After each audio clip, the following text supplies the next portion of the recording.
Hello, नमस्कार. आपण शहरात जगत असतो, रोजचं काम, रोजचे व्याप सगळं चालू असतं आणि रोज काही ना काही टार्गेट टास्क असतात. पण आता चालू झालाय नोव्हेंबर आणि वेध लागले ते 2026.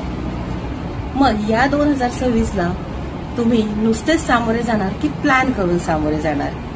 जर तुम्हाला प्लॅन करून सामोरे जायचं असेल तर नक्की आमची शुभ संतुलन रिट्रीट अटेंड करा. 3 दिवसाची रिट्रीट आहे 19 ते 21 डिसेंबर रोजी खडकवासला जवळ, ज्याच्यामध्ये आपण विजन 2026 प्लॅन करणार आहोत. विजन बोर्ड ऍक्टिव्हिटीज असणार आहेत, नो मून लाईट मेडिटेशन असणार आहे, याच्याबरोबर अनेक वेगवेगळे अनुभव असणार आहेत जे 2026 साठी तुम्हाला तयार करतील जास्त शक्तीनिशी, जास्त एनर्जीनी समोर जायला. तर भेटूया 19 डिसेंबरला शुभ संतुलन रिट्रीटमध्ये. थँक्यू.